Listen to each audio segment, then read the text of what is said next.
Hi there, everyone. It's 4 o'clock in New York. A little over 1 hour from right now, the House will vote to hold two former members of the ex-president's inner circle in contempt of Congress for defying subpoenas from the January 6th Select Committee. They are former trade advisor Peter Navarro and ex-deputy chief of staff Dan Scavino. The two of them played a bigger role than most Trump insiders in peddling the big lie that the election was somehow stolen from Donald Trump. As Trump's social media guy, Dan Scavino posted the tweets that spread election fraud conspiracies to millions of Americans, lies many of them still believe.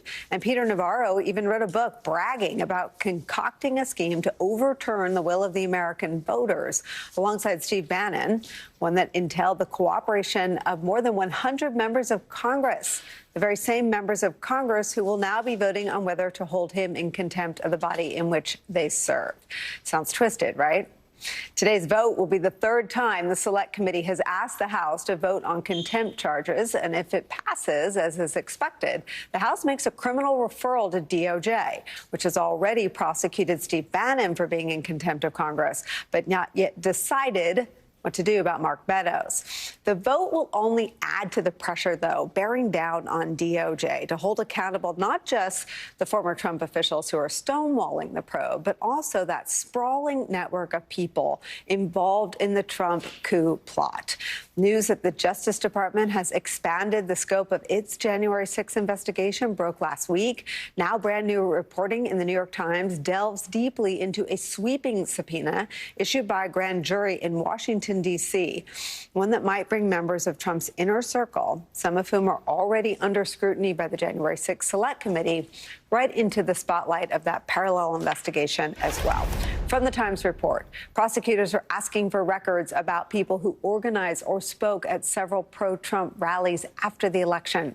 The subpoena is also seeking records about anyone who provided security at those events and about those who were deemed to be VIP attendees. Moreover, it requests information about any members of the executive and legislative branches who may have taken part in planning or executing the rallies, or tried to obstruct, influence, impede, or delay the certification of the presidential election. Each of these broad categories could involve dozens of individuals.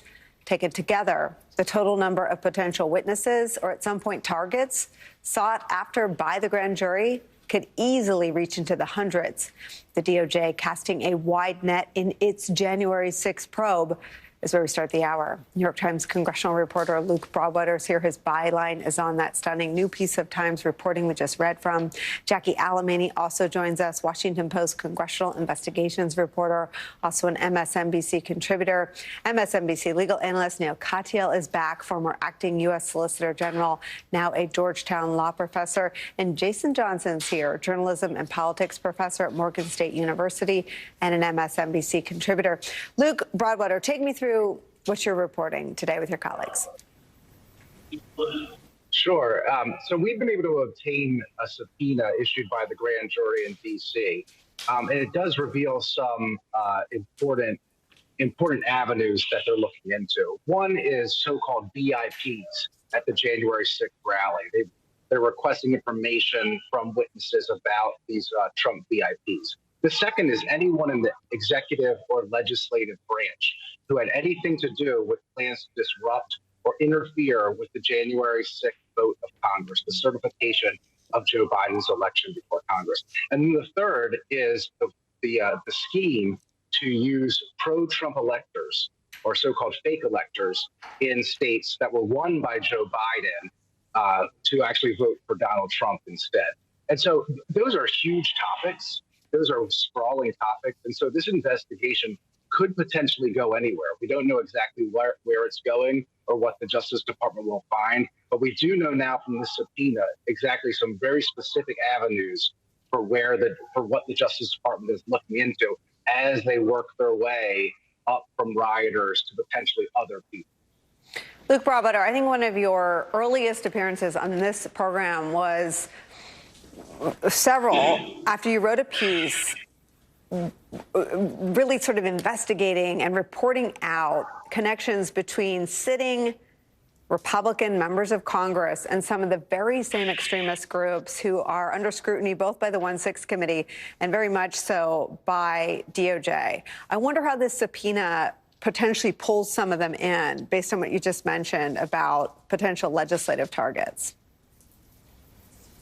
Again, we don't know what we don't know, right? But it does specifically say legislative branch. So that means that in the federal system, we're talking about Congress, right?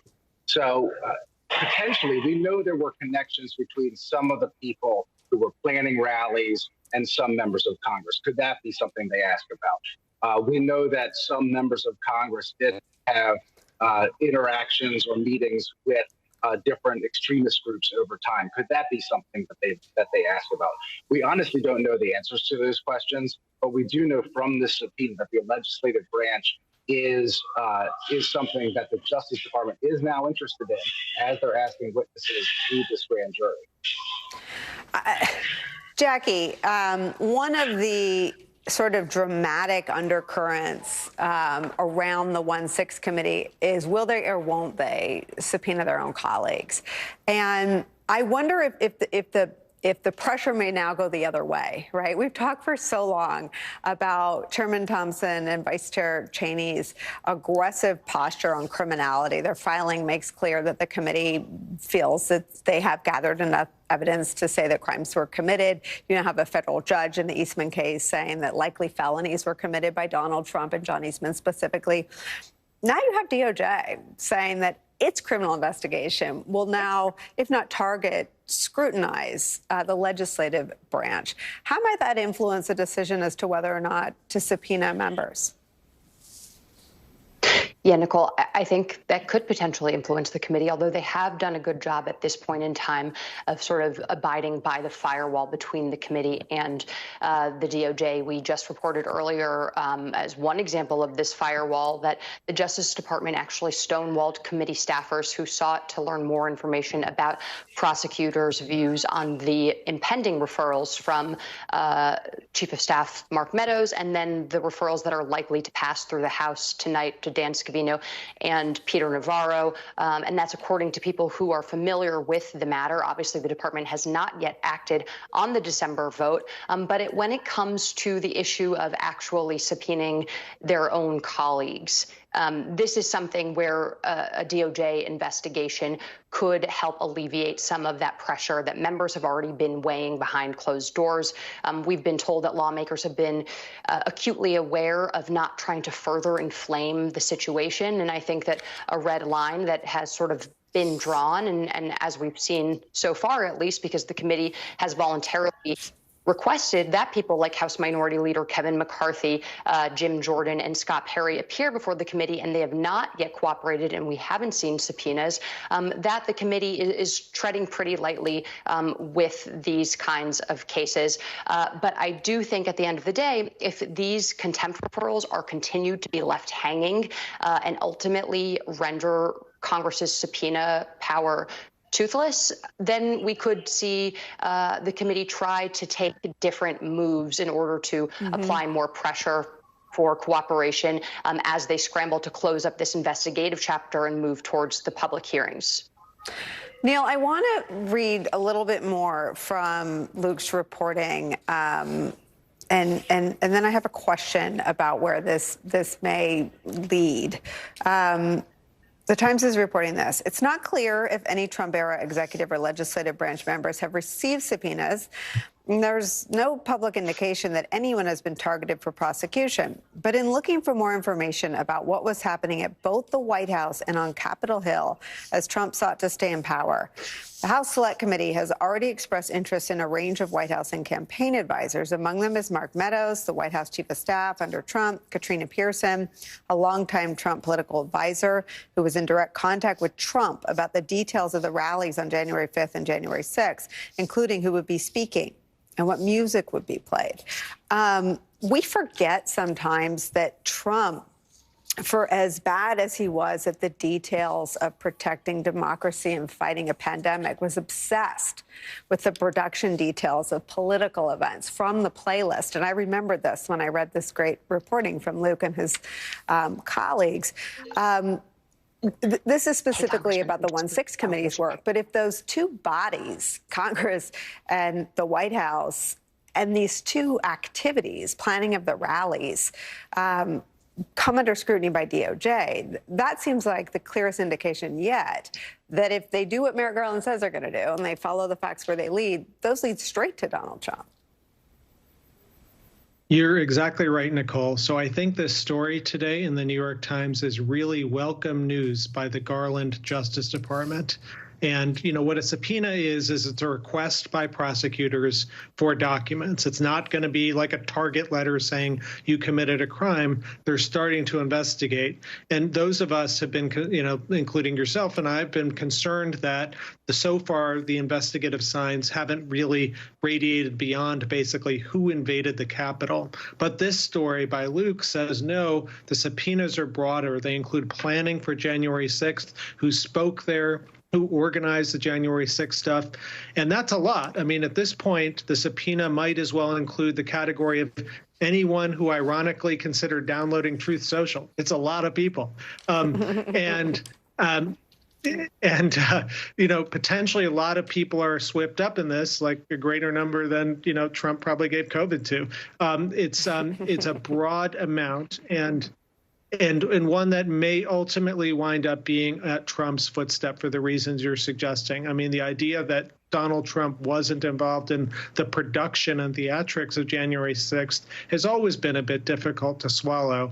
But I think that's what the investigators are building their case for. It's still obvious early on. And I'd say one other thing to Merrick Garland's credit. This wasn't like announced in some sort of press release or anything. My guess is the way in which Luke got this information is from one of the targets of a subpoena, not from some leak or something like that or some even official pronouncement. That's the Justice Department doing its job right, quietly in the shadows. We've all been hoping that the investigation has been proceeding in the shadows, even if we're not hearing about it. This is a good indication that it is. I want to play for you, Jason Johnson, something that Congressman Jamie Raskin said on this show many months ago about their sort of investigative theory about the three rings. Because what Luke's story presents for the very first time is that perhaps DOJ is examining that perhaps their theory of the investigation is very much the same as what Jamie Raskin describes right here. There was a mass demonstration, a wild demonstration called by Donald Trump that turned into a riot. Okay, that was the outer ring of activity. The middle ring of activity was the insurrection itself, and that was the Proud Boys, the Oath Keepers, the 3%ers, the militia groups, the First Amendment, Praetorian, a bunch of organized extremist violent groups that were training for battle, that broke our windows and that began the assault on the police officers that the rioters filled in on. But the scariest part of the day was really the inner ring of the coup. And there, the whole point was to try to force Vice President Mike Pence to declare completely lawless powers to unilaterally reject and repudiate electoral college votes from Arizona, from Georgia, from Pennsylvania, and a handful of other states. So at the time that Congressman Raskin said that, it was really only that outer ring that was under scrutiny by DOJ that we knew of from cases that were proceeding. Since that interview, they've charged seditious conspiracy, and so that second ring is under scrutiny. But I wonder if you think that Luke's reporting suggests that perhaps they're also examining that innermost ring now. They have to, Nicole. I mean, that part. Almost a year ago on this program, I remember we were talking about the member of Congress, I believe from New Jersey, who said that she believed that she saw fellow members of Congress giving tours to people, strange tours to people the day before the January 6th insurrection. It has always been very clear to me that you have some people, staffers or members of Congress themselves, insiders who had to be involved in this insurrection. Like if you tell me that you gave Danny Ocean a tour of a bank, right, and then the next day the bank gets robbed, you can't tell me, oh, I had no idea it was Danny Ocean and his 11 friends were going to magically show up. Like, these people knew.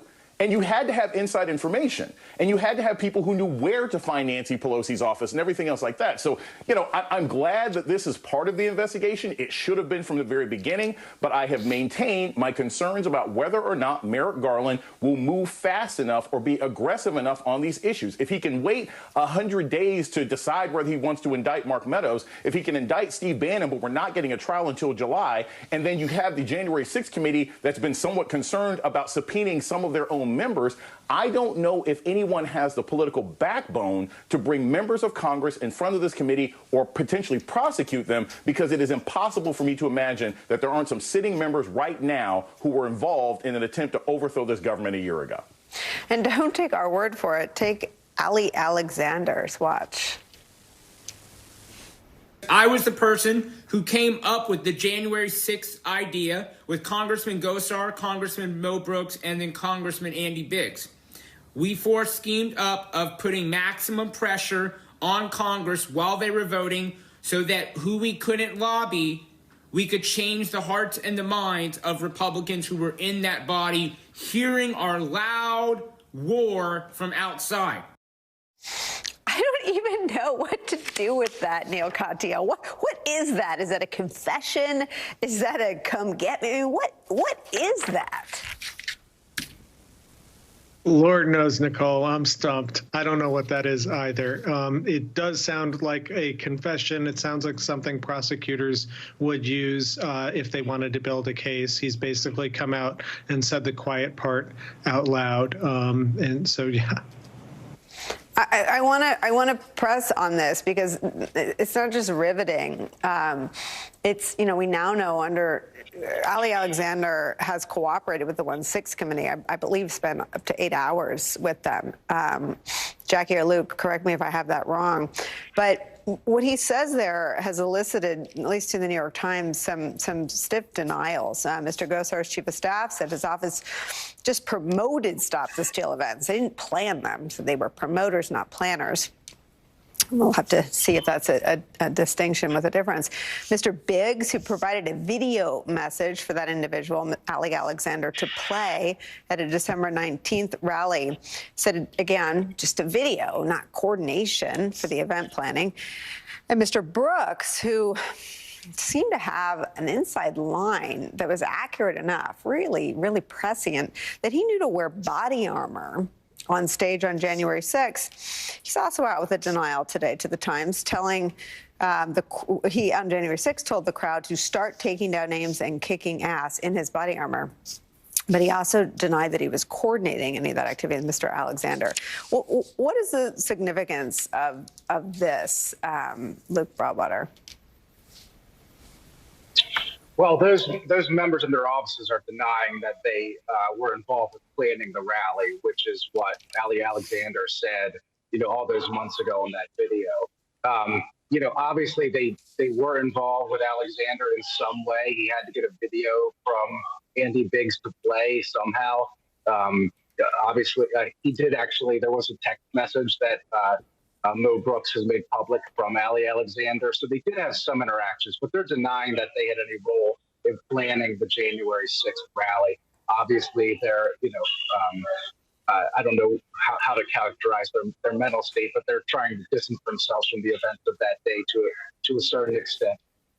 It is worth noting that Mo Brooks has come out just recently and said that President Trump has continued to pressure him to try to overturn the election, even months later now. So his statements have been kind of all over the place on this. But these may well be questions that this grand jury may end up asking if they do continue down the path towards the legislative branch. And Jackie, it seems that Liz Cheney, as recently as this week, I think it was in the Rules Committee meeting this week ahead of the full House vote, the committee vote, was calling out Republicans for playing politics and doing precisely what they're doing. I made a video and I attended, but I didn't plan. I coordinated, but I didn't plot. I mean, they're playing politics. They're playing word games. They're parsing. They were all in on the effort to overturn the will of the voters and participants in events that turned deadly. Right, Nicole. And I think what all of this really does highlight is the time constraints and the urgency that the committee and the DOJ really has right now. I sat in on a bunch of focus groups and parsed through transcripts of a handful of voters, some of them new voters, some of them high information voters. Others were voters who just got politically involved in 2016, and they were all asked about January 6th. And many of them felt that there was an inherent contradiction in some of these lawmakers who either supported the insurrectionists, have asked to get them pardoned, and some of the Republicans who may have played a part in it. And that is where I think it is important that the DOJ and the committee's work get done well before the 2022 midterm, so that these voters, both Republicans and Democrats, again, who expressed some of these concerns, some of which said during these groups that this issue was so galvanizing that they wanted to move to the district where these lawmakers who supported insurrectionists or partook in the Stop the Steal rally in some way in order to vote against them. So that's where it's important that this work gets done sooner rather than later. But the committee is going to have to find a way to hold these lawmakers accountable, since right now it seems like subpoena might not necessarily be the avenue they're going after. All right, everyone is sticking around.